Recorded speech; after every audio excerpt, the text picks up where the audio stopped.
Nikki, welcome to the Deep Life podcast. Thank you. I'm very Oh, excited the to be things that we here. love to talk about. Oh my gosh, I am jumping at the bits to dive deeply with you. We're just so appreciative to have you on and to share your expertise and wealth of knowledge in all of these areas. So I'd like to start with just laying some foundational groundwork down as the listeners and audience can kind of grasp what we're going to dive into: subconscious, conscious, and then consciousness in general. Yes. What is the structure of the subconscious and how does that relate to our conscious mind? Well, so it's very interesting. And so again, so happy to be here. I love your podcast. I have heard a couple episodes and just you guys are exactly bang on in the exact realm that I love to talk and you guys are just great hosts. So happy to be here. Thank you so much. So regarding the subconscious, so to give a little bit of background, I've been studying the subconscious mind since 2007 and kind of working on myself since 2017. So my way of understanding the subconscious mind is very much based on experiential learning, but also obviously intellectual learning, conceptual knowledge as well. So essentially, the subconscious mind, it literally dictates every single thing we do. If you think about a computer and computer programs, that is literally what we are. We are computer programs. Like when you think a thought and you go, like, say you're walking down the street and you're going from point A to point B, and you notice you suddenly are kind of in a bad mood and you don't know why you're in a bad mood. You're like kind of ruminating, you're thinking thoughts, and you're just like spiraling. Maybe you're having a conversation or a negative spin in your mind. You're like, what happened? Why am I in such a bad state? But you don't know. And you just know you don't feel good. You don't, and so maybe will reach to things in the physical world in order to make yourself feel better. But using external things to feel better, when the external thing is gone, then you kind of feel not so good again. And then you might have those same negative conversations in your head, negative emotions come up, and you're like, why do these keep coming up? I don't understand it. So in this case, so talking about being a computer program, the subconscious mind speaks to us in very specific ways. So getting into my neurolinguistic programming understanding, which is NLP for short, basically, when you are experiencing everyday life, your subconscious mind speaks to you through feeling, through, well, basically all of your five senses on your internal world. So feeling, auditory, so what you thoughts you think to yourself, kinesthetic, or sorry, I said feeling based. Also visual, so you might see movies in your mind, and you might taste, you might smell smells that are reminiscent of different times in your life. So every single internal feeling or thought or whatever we have is prompting us to do something in our life, take an action. And that is based off of our past. So we'll have an experience in our past and we'll have made certain associations. Like, say you're a baby and you touched a hot stove, and that made an association. Okay, hot stove means danger. Don't touch the hot stove. That's pain. So then moving forward, if you see a hot stove, you stay away from it.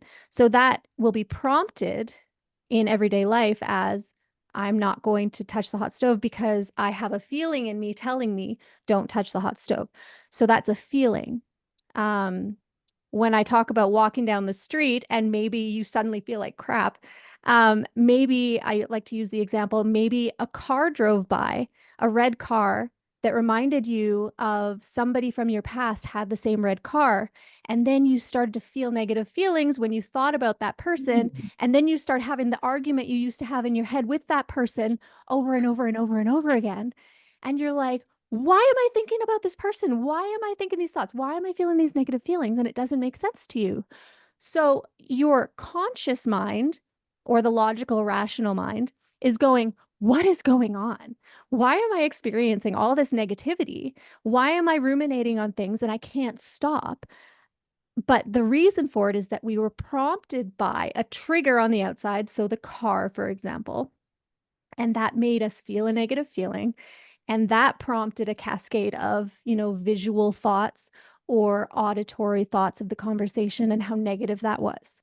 So that's like as in-depth of an overview I can give briefly is that we are computer programs in that our feelings might prompt a thought in a visual way or an auditory way. Or even if we smell a smell, it might remind us when we were little. Maybe that brings up a good memory visually in our mind and can cascade the same way. If it was a smell that reminds us of a bad time, maybe we'll have negative stuff pop into our head in the auditory or kinesthetic feeling or visual way. So, what I do is essentially teach people how to literally get to the root of, find what is prompting that initial response that's starting the cascade and what to do about it, how to release, I say release, the root of what is causing that. So, like the car driving by triggered an emotion that was never processed out, which is why you keep going into a spiral and ruminating and whatever, because it's your subconscious mind prompting you in the way it thinks is protecting you, but doesn't realize in reality it's not protecting you. It's actually hindering you, causing you to ruminate in negative ways and feel bad all the time. So yeah. I love, where do I go from here? Because there's so many ways to branch off. I absolutely love the descriptions, and yes, figuring out, yes, a car drives by and I am now stuck in my mind about something that happened in the past. And it seems like the subconscious really is, like, kind of using the metaphor, Dan uses this all the time, as like a ship. Like the subconscious is maybe you can say. Yeah, He's better at this analogy. It's like our conscious awareness, or like our conscious mind, would be like the captain of our ship that's setting the intentions and yes. declaring what it is that we actually want, where we want to go. Yeah. And the subconscious minds, it'd be like more like the crew. And that's the ones that, like, once the order's been made and the intention set, yeah, they're the ones running around doing all the things and like yes, bringing it into fruition and getting yeah, the course. yeah, absolutely. Or even looking deeper and deeper, it could also be inside the ship, the mechanics of the ship too, because there could be a kink in, say, a pipe or something, and you don't realize there's a kink in the pipe or something, you know, like there's something going on there and you don't know why, or I guess if you look at it as the captain of the ship, it's like, okay, which crew member or which kink in the pipe or which, you know, what do I need to look at and how do I rectify this? Yeah, absolutely. Yeah, so I feel like there's always like this disconnect because we have all these impressions that we've made on our subconscious throughout our life, like you're describing. And then when the captain sets the intention or like gives the orders, and then somebody's not following through, is because they also, like, there's another order that is stuck in there almost, and then it's like programming, I guess, where it's like a piece of like errant code or something like that, and it's something wrong. Exactly. Yeah, 100%. Yeah, so I feel like with many people who I believe are on this, you know, wellness journey, spiritual journey, ascension journey, this process that a lot of us collectively are going into, and speaking for myself personally, I thought I was setting like really great intentions through my conscious mind on what to do habitually or change within my life. And then I quickly realized, oh, wait a minute. Okay. My conscious thought wants to do one thing, but my subconscious is really actually dictating how I'm acting. Like it's bringing that cascade. It's allowing the feelings to come, the thoughts, and then my actions from there. So the subconscious is so much in a driver's seat where we really just want it to be either passenger or in the back seat. So how does the subconscious and conscious mind work together? And like, what is their relationship? So interestingly enough, I don't think in everyday life, because of how we're taught in Western society, the conscious and subconscious mind do work together. I think for the most part, they work in opposite of each other. Yes. Yeah, it's about, yeah, you have to understand how they work together, how they can work together, how they're meant to work together in order for that alignment to take place. And when you have that alignment, it's just power. It's like you have the power to just move forward in the way that you need to work. So, okay, let me think. Okay, maybe at this point we can touch into this. So, as an example of how it could play out so that the subconscious mind is inhibiting the conscious mind. So conscious mind sets intention and the subconscious mind is inhibiting it. So if one of you maybe want to think about maybe something that you want to achieve in your life, just, you don't necessarily have to say what it is unless you like to. But if you think of something that you want to achieve, maybe Mhm. just go there now. Yep. And when you think about wanting to achieve it, do you see a picture in your mind? Do you feel a feeling? Yeah, I can go if you Yeah, don't you can mind. go Yeah. if you're ready. So I have been for probably just under a year now, really excited to dive into photography and to become a Mm. photographer. Yeah. But there is immense amount of fear and Mm. resistance with that. Primarily, I'm so afraid of what people think of me. Like my Mm. Mhm. detriment. Like I'm afraid to be a burden to anyone. I'm afraid to upset anybody. I'm afraid to disappoint people. I've had a number of careers where I've juggled, and I'm only 37, and I feel like I know people who stay in their career for 40, 50 years, and here I am because I'm changing so much. My interests are changing, and I feel like the work that I do, my careers are changing. So Mhm. there's resistance in diving into this because I don't want to do it wrong.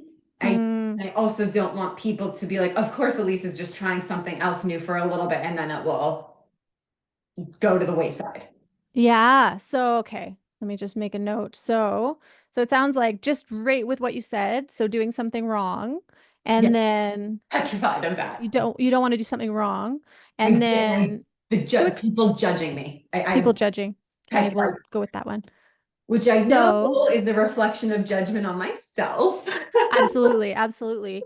Yeah, so I Um, feel like I'm aware of and these things, but they still hit me at a deep level. That's the thing. So the awareness is key. But actually, I was just speaking with somebody about this. It's like, and I had this too, because I've been doing this deep internal work on myself since 2017.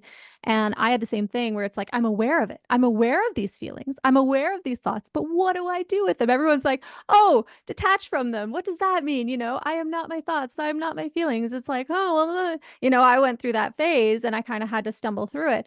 But when it really is about how you're looking at them and how you're seeing them inside of yourself. Mm. And also turning down the conscious mind. So the being afraid of judgment. So when you think about doing the photography and the judgment that could come from that, where do you feel that feeling of judgment within you? My chest. Your There's chest. almost like someone's like if someone was like putting so much pressure, almost like stepping on my chest, like it's Yeah. hard to breathe. Yeah, yeah. Okay. So you see that there, like Mhm. in your inner eye, you can see it. And how do you experience it? Is it so it's a heavy feeling, like a Mhm. pressure feeling. Yeah. Do you happen to see a color with that feeling? It's mainly like gray. Gray. And it makes me want to introvert and Okay. not be seen. Like I When want you s- power, when you say it makes you want to introvert and not be seen, is there another sensation that causes, or sorry, that is that? fear. Okay. So the fear, how do you experience that? That I feel tension in like the back of my neck and shoulders. Okay. It kind of cascades down to where my shoulder blades are. Like there's like a heaviness there. It's not so much of as a pressure, just like heavy. Yeah. Yeah. So when you think about wanting to do the photography, so think about that and get excited about that again. Where do you feel the excitement? I feel my feet tingling actually, That's and love. like my mind immediately goes into scenarios of me like traveling the world and taking Yeah. pictures and being Yeah. able to like capture these moments through the lens of my own unique Yeah. perspective. And I feel like elated, like it's almost like a full body sensation of Mm. happiness. And is that happiness a light feeling? Yes, yes, Yeah. it feels like I could Yeah. float. Yes, Yeah. it's so much lighter. Yeah. And is there a color to it? It's like it's like a greenish. Mm. So it starts in your feet with tingling. Is that greenish or is that a different color? That's like a purplish color actually. Okay. So it starts there and then it expands when you allow it to. Yes, yes. Okay. When And I dive so deeper into it, yeah. Okay. And so where is that transition point where it goes from that, where you get the visuals and you're like watching the movie of yourself traveling the world, and then it turns into the pressure? Is there a thought that shifts yourself into that state of the pressure or the fear on your shoulders? It's like I'm afraid I'll make a mistake in the process. Okay. And as you think about making the mistake, does that come across as a thought in visual form, or auditory as in speaking, or a feeling? Thought. A It's more thought. thought. And what kind of thought? Is it visual or is it auditory? It's visual as people not accepting me. Okay. And when they don't accept you, then you feel the pressure in your chest? Yes. Okay. And then when you feel the pressure in your chest, does that turn into the fear in your shoulders? Oh yeah, it radiates right up. Okay. So that's your pattern. So like I said, we're a computer program. So what happens, you get this thought of, I want to do this, and it starts in your feet and then it goes into your body if you let it get that far. But then, and again, then the visuals of you traveling the world and all the good stuff. But then there's some point, there's a trigger point, there's a micro choice that you're making of where you're putting your attention. So we don't realize, but that's another point of our consciousness, is we are the flashlight. We are awareness that is looking at what's taking place within us. So at some point you make a shift and you allow yourself to get sucked in by the gravity of the negative. So just watch it play out within you. It starts in your feet, and maybe just walk us through as it takes place. Like walk us through as if I'm envisioning myself being a photographer and doing that. Yeah, and then the transition point where it goes into the negative.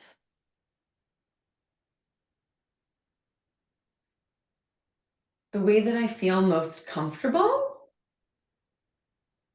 is envisioning myself taking pictures, expressing myself in a way that allows me, like I said, to capture moments through my perspective. But the minute that I go to share them is To share them. panic. Okay. So you imagine in your mind, I assume it's a visual of yourself.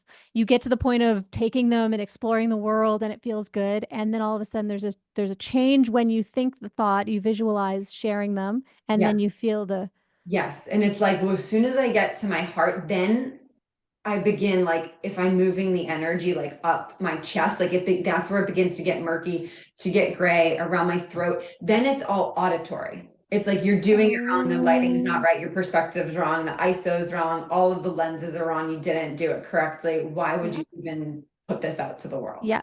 Yeah. And then you start feeling the fear. Yes. The fear Okay. and like sheer sadness that I didn't do it right. Yeah. And where is that sadness? In my throat. And like In I your feel throat. it in my temples here, like on Okay. the side of my eyes. So that's the prime example of how everything takes place. And it's different for everyone, for every situation, but that's how you're subconsciously coding your experience.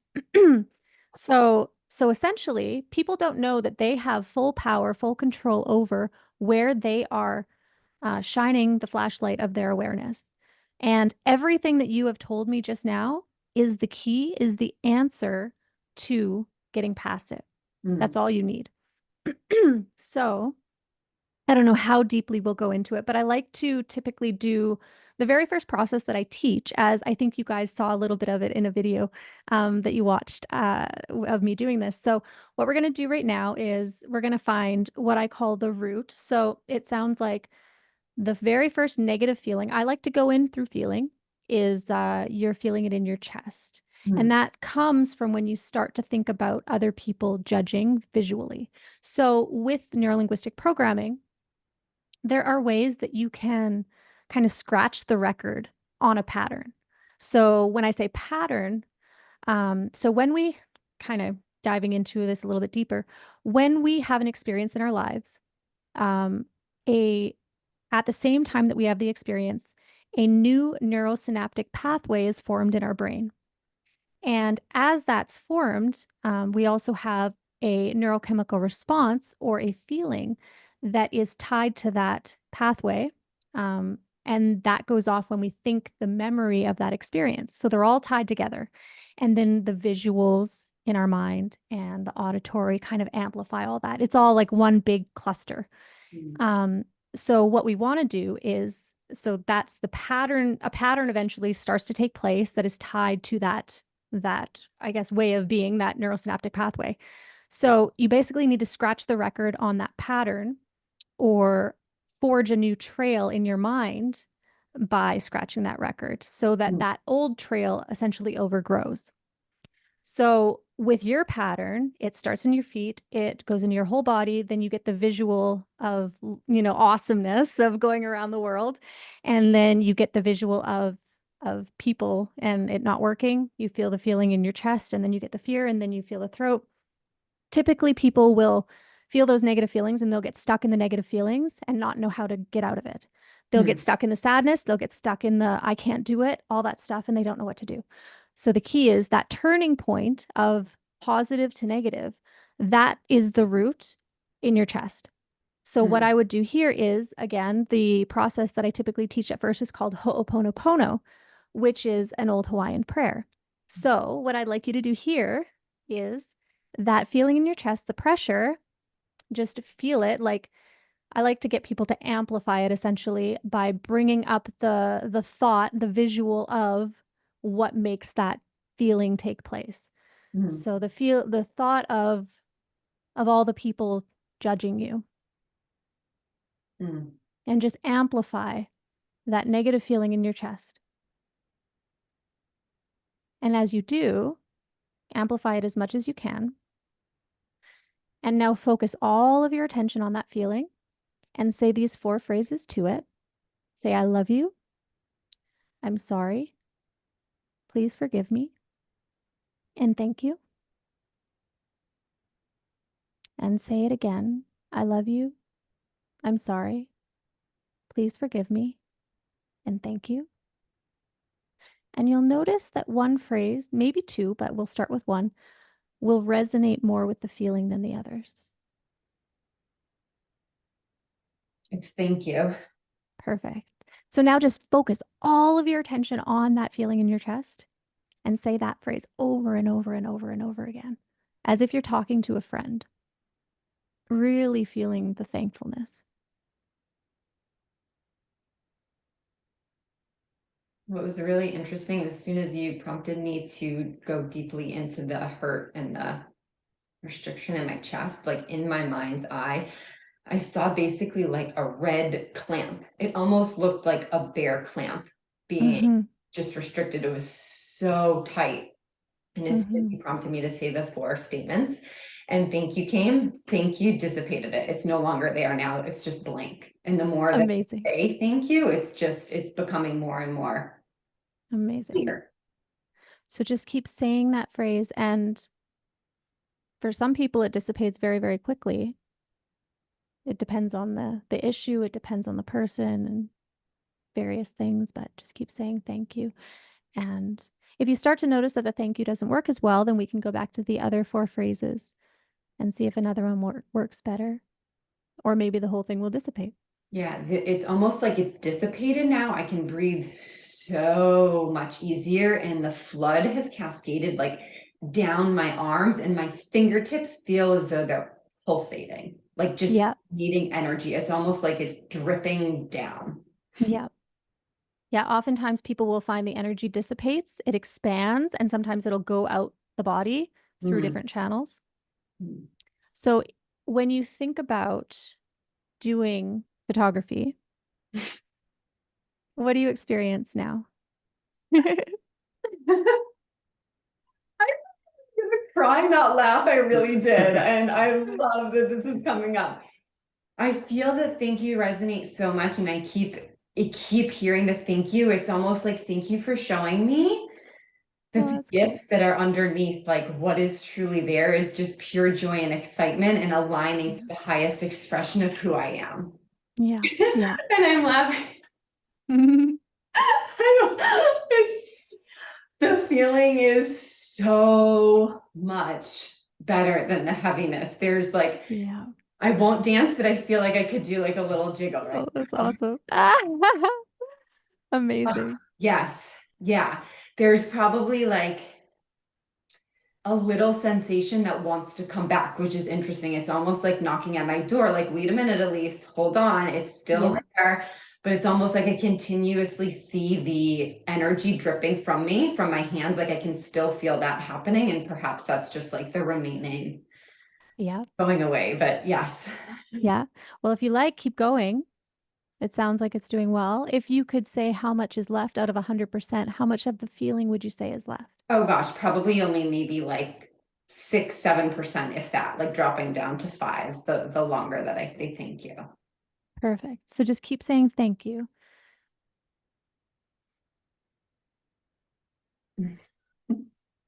It's almost like I want to give myself a hug. Perfect. Do it. Yeah. Yeah. It's all about self-love. That's all it ever is because there's a part of us, typically a child part of us, our Yeah. child self, right? Yeah. Who wasn't given love in a certain way at a certain time in our lives when we needed it, and we took it to heart.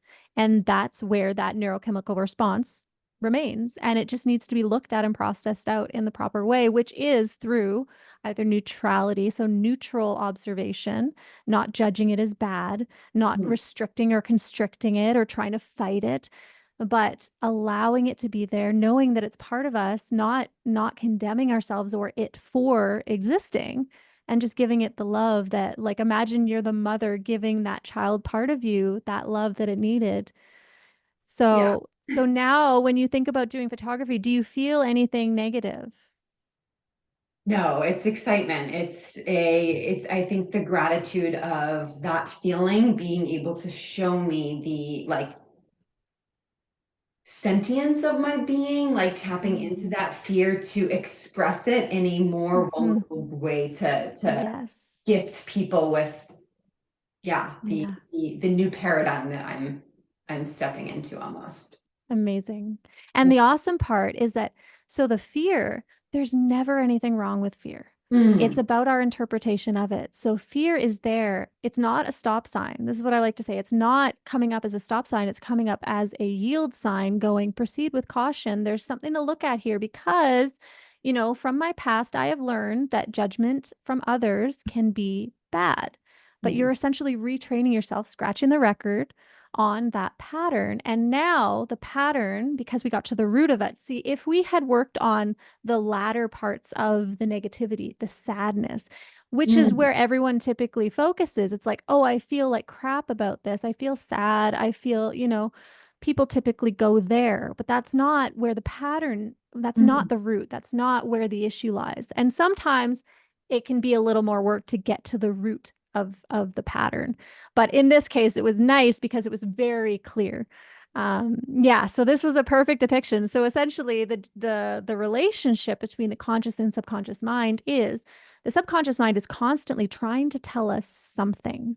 Mm. It's just about understanding what it's trying to tell us. The key, though, is that it is not logical.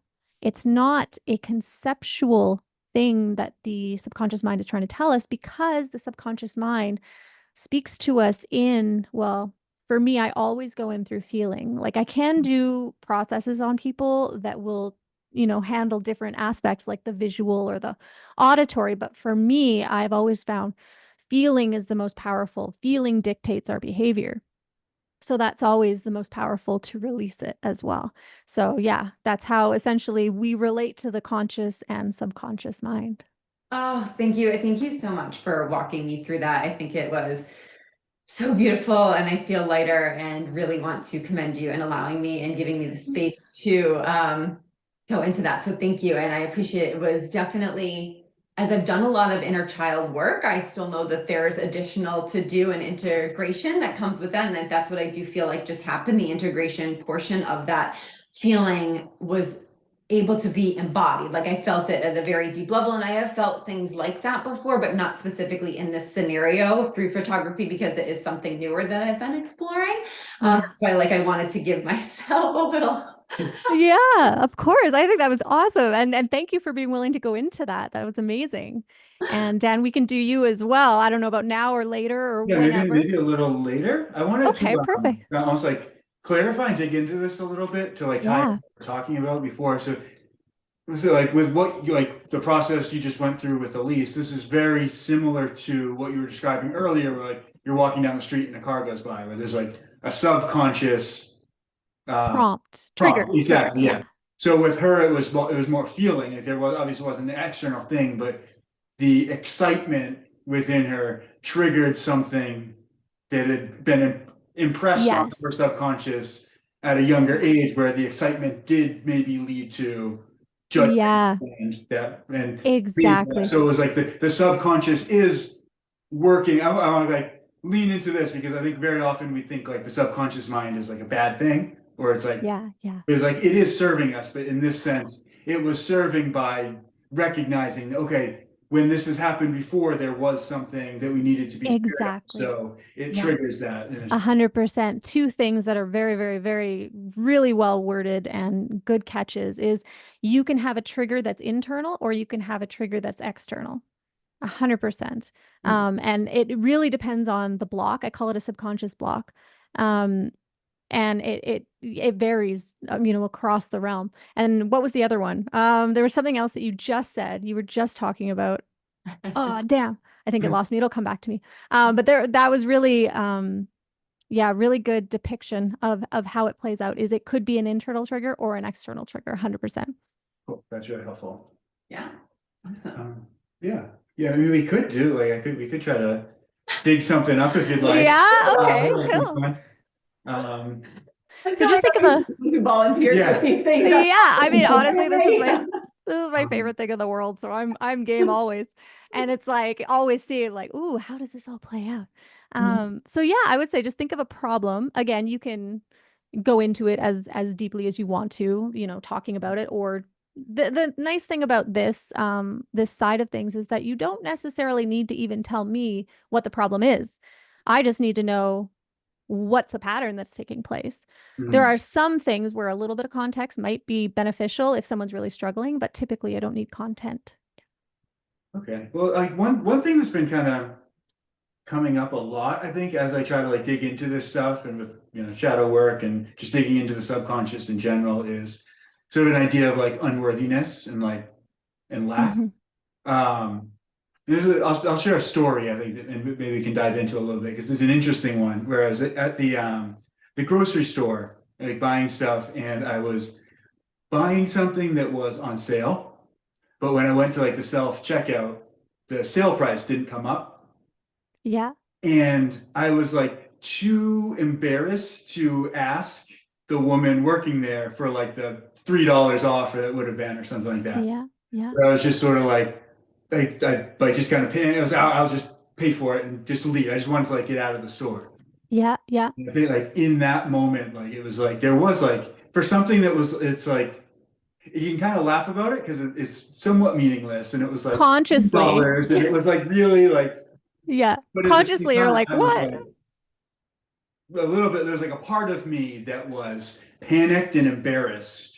Yeah. That it didn't work right, that I wanted to save that $3, like all these thoughts rushing. I was like, I just wanted to get out of the store. Yeah. And oftentimes people will beat themselves up. So there's the auditory aspect of the cascade of thoughts that take place, and or even the embarrassment. You might visualize, oh, all these people were looking at me, or what would have happened, or So we'll go to the root. So essentially, and there's a story that I might tap into later, but we'll stay on this for now, because I had the same, like all the stuff that everybody is experiencing. And that's the nice thing about every single session and every single client that I have is like the reason I know how to do what I do is because I've spent years and years and years and years going internal on myself and releasing the exact same stuff. So it's like once you've walked the path, okay, go this way, right?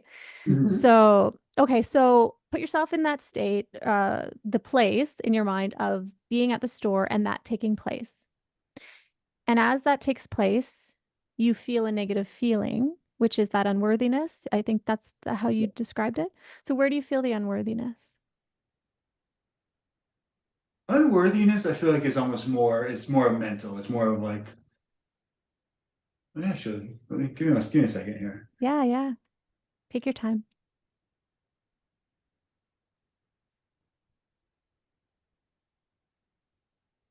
Yeah, it's in my head and in my chest. Okay. Because there's definitely a constriction and like a tightness in my chest, and just a tightness overall. Yeah. Okay, so when you put yourself there, just imagine yourself at the checkout, first person. Which one comes up first? Which sensation? Which location? This is my head first. Head first, okay. And what's the head feeling feel like?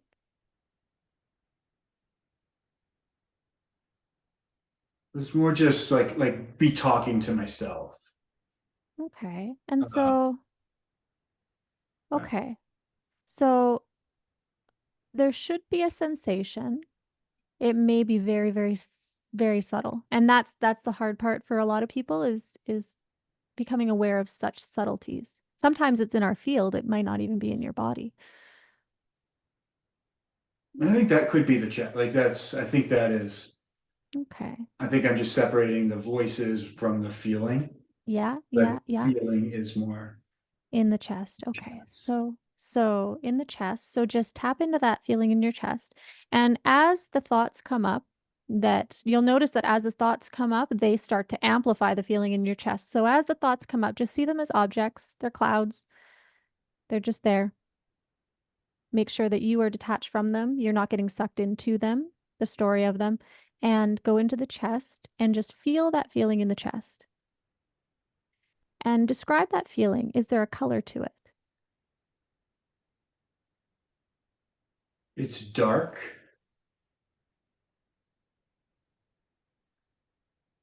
Like a dark red or like maroon kind of color. Okay. And is it moving or is it still? So a little bit of a pulsing to it, but Okay. it's like heavy and like right in the center. Okay. So just go into that feeling and we'll do the same thing. We'll use Ho'oponopono because that's the simplest for most people. So focus all of your attention on that feeling, noticing any thoughts that come up. And as they do, you acknowledge they're there. Don't ignore them. They're there, but you keep one eye on them and focus the rest, majority of your attention on that red feeling in your chest. And just say those 4 phrases to it out loud or in your head. I love you. I'm sorry. Please forgive me. And thank you. And again, I love you. I'm sorry. Please forgive me. And thank you. And you'll notice one phrase resonates more. I love you definitely resonates more. Okay, so now just focus all of your attention on that feeling. Again, if any thoughts come up, just allow them to be there, but they're objects, they're clouds. You are looking at them and the feeling, so you're third person looking at both, but focus most of your attention on the feeling and say that phrase over and over to it. I love you. I feel like getting lighter and lighter.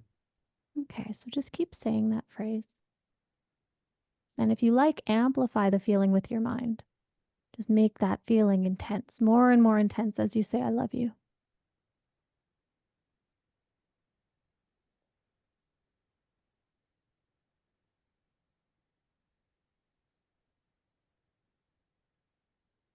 And just keep us posted on what takes place. If anything shifts, or just keep saying, I love you as you need to. Yeah, I feel like I'm like opening up. Like Perfect. it was so heavy and then and constricted, where it's just like I can where my shoulders roll back more and Mm-hmm. chest is opening. It's not heavy anymore.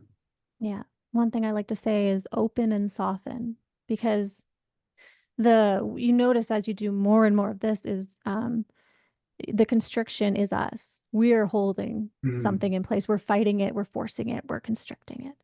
So if you like, just keep focusing on that feeling and say I love you.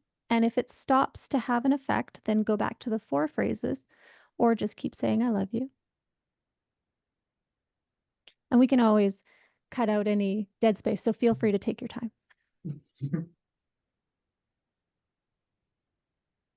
It just keeps feeling better and better. Awesome.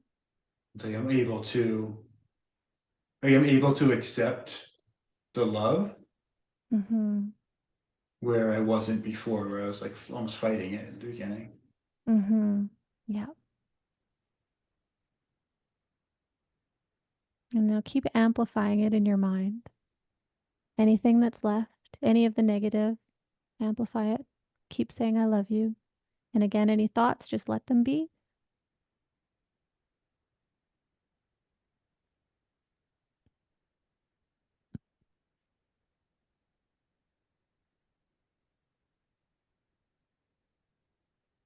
It feels so much smaller now. Mm. There was How, like it was like my whole chest, and it's just like, it's like shrinking and getting lighter and lighter.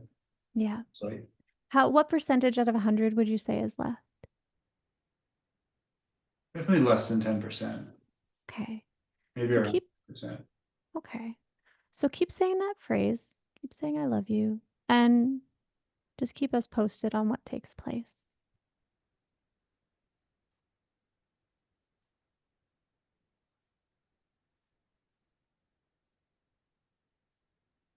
Now I'm back to doing all four phrases. It feels like I'm sorry resonates more, Perfect. but it's still like the same feeling of this is like getting lighter and smaller and easier. Yeah. Yeah. So just keep going. Keep doing, saying that phrase to it, amplifying any of the negative, allowing yourself to experience it fully.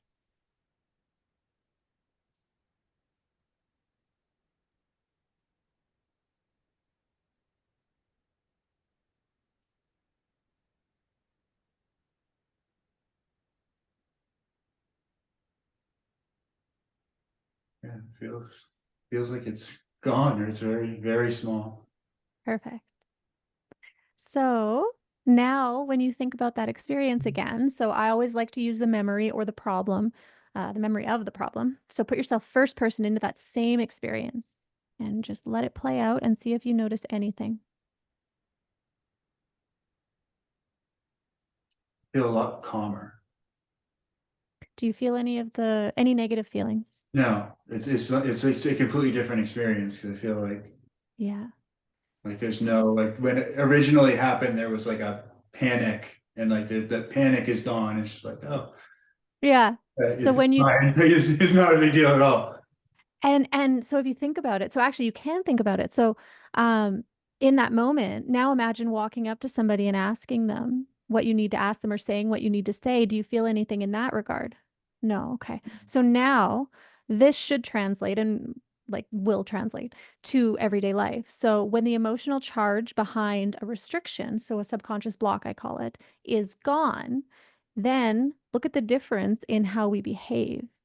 So this is the same thing for interpersonal relationships. This is literally everything about all of life, is because you had some association from your past that created a neurosynaptic pathway. We scratched the record on that very easily. So what we're doing when we're scratching the record essentially is the way that the pattern plays out is we follow this similar pattern, and it's essentially reacting to the feeling as if it's a bad thing.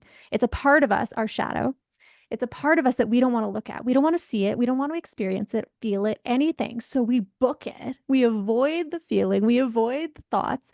But that is what we resist persists, right? Your shadow self is going to keep coming up because in this instance, just like everyone, this is what the other thing was that I was going to say is the subconscious mind. Yes, I knew it would come back. The subconscious mind is always trying to protect us. Everything that we do, every negative experience, negative feeling we experience, all this negative stuff is for a reason. It's our subconscious mind has a pattern in place based on past experiences because it's trying to protect us. And it's really about aligning with the subconscious mind, experiencing what it's trying to say, because literally that is the language of the subconscious mind, is that feeling. Both of your feelings are what it's just like, listen to me, you need to look at this. And typically people's conscious mind, they'll rationalize it. Why do I do this?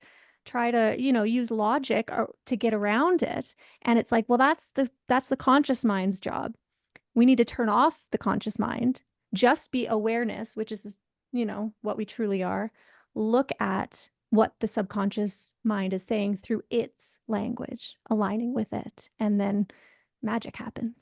Yeah. Oh my God, that was beautiful. Yeah, Thank you so much for doing that, and individually too. I'm so glad that the listeners actually are going to have somewhat of like different experiences, because Dan was reflecting on something that had happened. Mine is a future-based scenario that didn't happen. So I'm glad that it was like a little bit different. Yeah. And exactly as you're describing, our subconscious being a protector and our shadow really doing exactly as we want it to do, keep us in the dark and not like, that's what I felt. It was like, I felt my inner child being like, thank you. Like, that's what, Yeah. thank you for allowing me to feel. And I know that I tend to, I always say to Dan, it's a blessing and a curse on this journey because Oh yeah. I know that I'm supposed to feel, but I know I'm rationalizing at the same time. So to mitigate the feelings of it, I'll rationalize, well, no, I'm okay. I've done this, I've done that. And then it's like my inner child knocking at the door saying, Yes. no, you haven't. Yeah, yeah. And you actually stated something so perfectly too, is that essentially we go into our conscious mind, we're rationalizing, conceptualizing. All that is a distraction so we don't have to feel the feeling. Because our awareness, the flashlight, is on our thoughts, trying to figure it out, which is just busy work. It's not helping anything.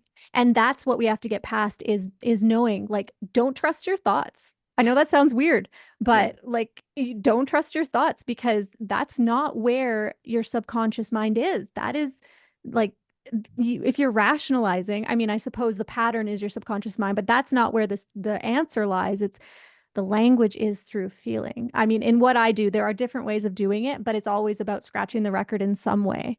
And this is essentially with Ho'oponopono, we are, instead of looking at it in a negative way and attributing negative to it and doing our normal pattern, we're giving it love, which is the opposite emotion, which rebalances it out.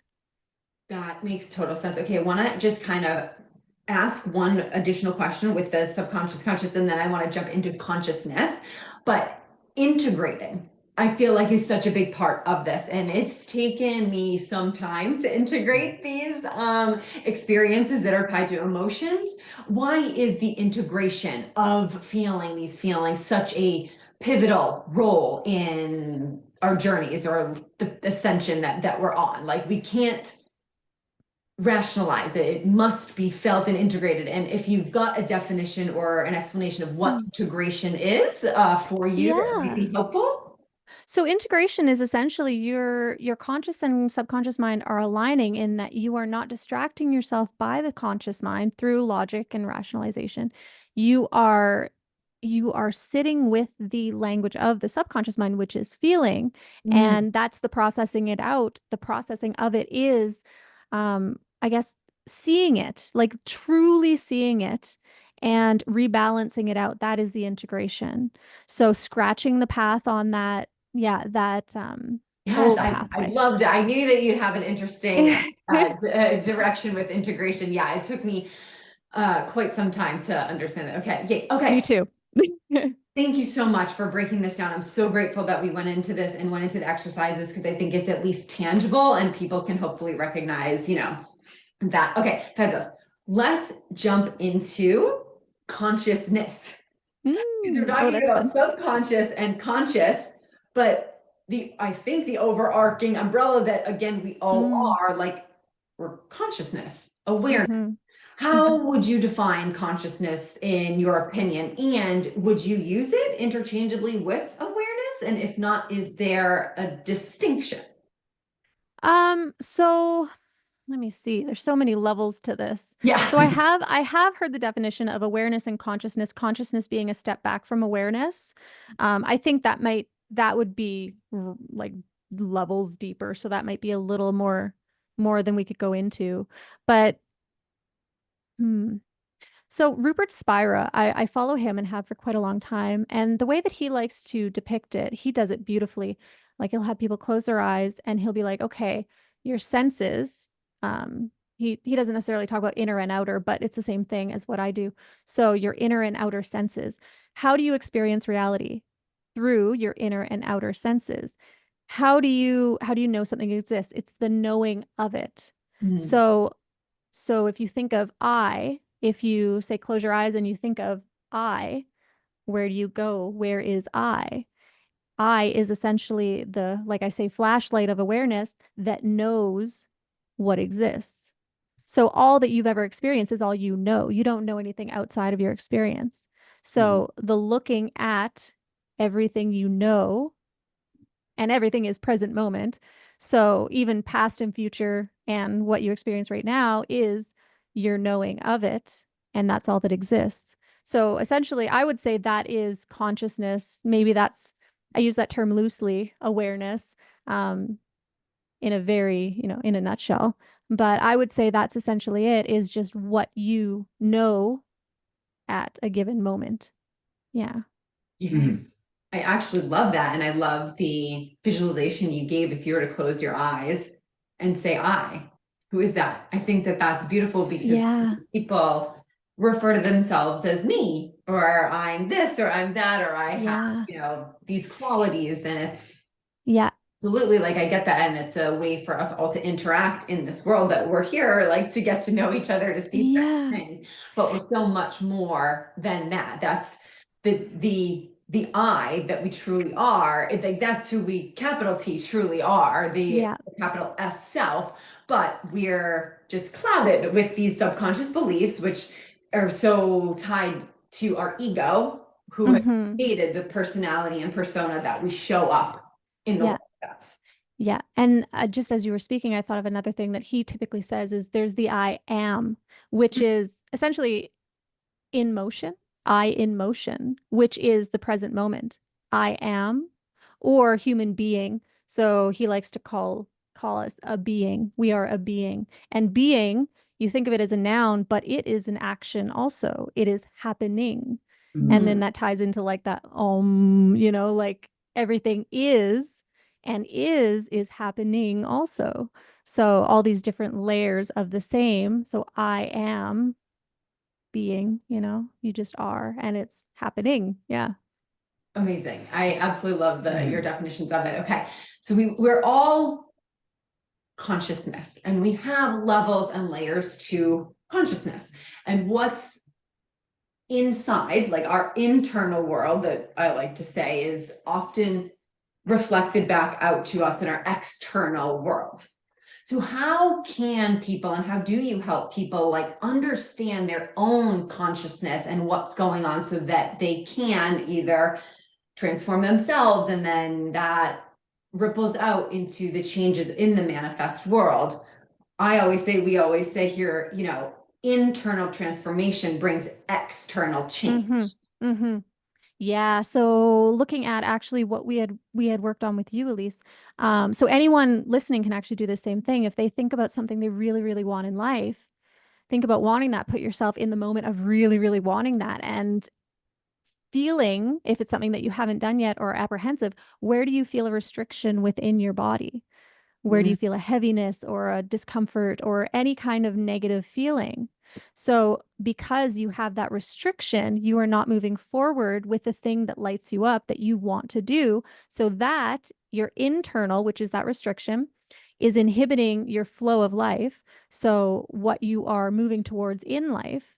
And so your external world is being affected, stopped. You are stopping yourself from, moving forward with your external world. For example, when I was in a corporate job back in the day, I was terrified of public speaking. I would never speak in meetings.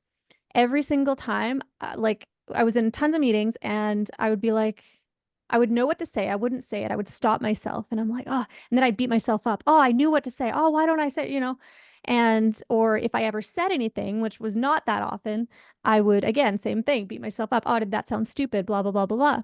And until I started learning this, actually, this was the first block that I had Ho'oponopono'd ever. It was in my solar plexus. And I just sat there doing Ho'oponopono actually for 2 days at the time, because I didn't really know how to get to the root. So I just focused on the fear, which was a couple levels up. But I had restricted myself because of this block. I released it, and then suddenly my entire life changed in that way. I was like an all-star in meetings. I was leading the meetings, and I was just a different person. People are like, holy shit, what happened? And it's like something so simple as like loving this part of myself, right? So our external world is so heavily impacted by our internal world. And well, my entire life has changed since starting this whole process. And the same with interpersonal relationships. You'll notice your conflicts, your everything to do with the people around you. You do or don't say or do what you know you should, because you have internal restrictions. And when you have a restriction, you act differently around that person. And because you act differently around that person, they think maybe you don't like them. So they feel a block, and then they act differently around you. So it becomes a self-fulfilling prophecy. If you're afraid of someone, you act that way. They think you don't like them, and then they act like they don't like you. and then, yeah, self-fulfilling prophecy, you know? Yeah. So it's amazing to watch these patterns play out. Yeah, absolutely. And I think that it takes practice, perhaps. I love the example that you just gave with, going from a corporate office, not wanting to speak. I think that that resonates, not with me. Doesn't resonate. I took a public speaking class in college, so I feel like I'm good, but Yeah. I will resonate Yeah. with people in that Yeah. sense is what I mean. But I love how you kind of just describe. I'm a different person. I was leading the meetings. And that is so beautiful. It's so beautiful, and I feel like it ties so amazingly with the entire conversation. Is yes, our subconscious, the personality structure that it has developed for us, believes that it's one way. So it's trying to keep us that way. It's trying to protect us. It doesn't Keep want us us to safe. get hurt. But then all of a sudden, when the doors are busted open and you enter a completely new paradigm as this other person, Mm-hmm. you're able to then look at life differently, to show up in life Mm-hmm. differently. And I think so many people are perhaps maybe missing that just because you are the way that you are in whatever circumstance, good, bad, or in between, you don't have to stay that way. No. Are able to change. We're able to rewire our pathways. And I love how spirituality and science are really coming together. And I'm not sure because it's in my movie and my reality now as I'm connecting to it, but we're like Joe Dispenza. He's the perfect person who describes this amazingly and has literally all of the science to back the spirituality. Yeah, exactly. 100%. And it really is, like you say, you were talking about conscious intention earlier, and it's the conscious intention of, so you can have conscious intention of what you want to do in life, but if we have given ourselves an identity statement, that's the worst thing you can do. I am shy. I am this. That reinforces at a conceptual level, what we think we are. It's our beliefs, which is it's the deeper part of things, but you have to take your conscious intention, direct it at who do I want to become, and find those blocks and set that intention to release it. So that is the other part of how the conscious and subconscious interacts. Is subconscious is keeping us safe and it's on autopilot until we decide, hey, I don't want to be that person anymore. I'm going to change it. I'm going to be who I want to be. And then that's how you do it. Yeah.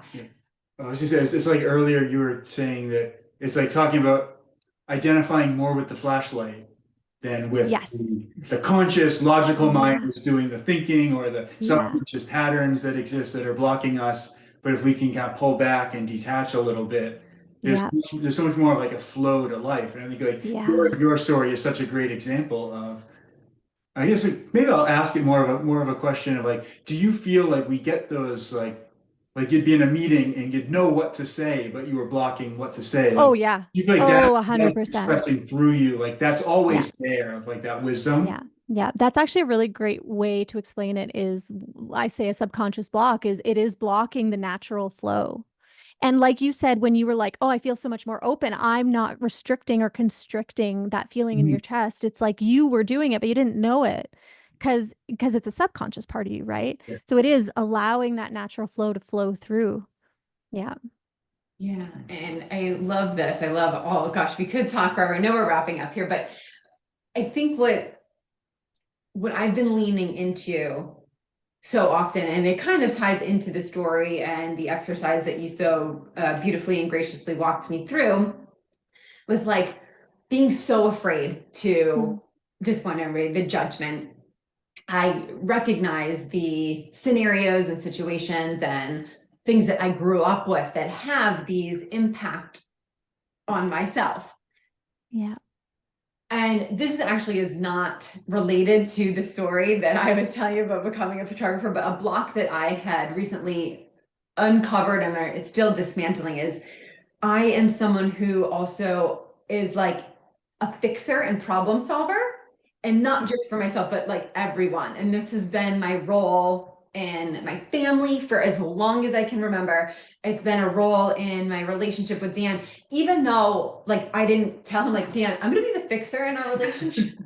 It gives Yeah. just the story and the narrative and the persona that my subconscious designed for me. Yeah. And then what happened, the manifest world, my reality just kept giving me scenarios to fix things, to problem solve. And then everybody else would give me praise and things. So it was feeding that identity. Yeah. Fulfilling. Fulfilling. Yes.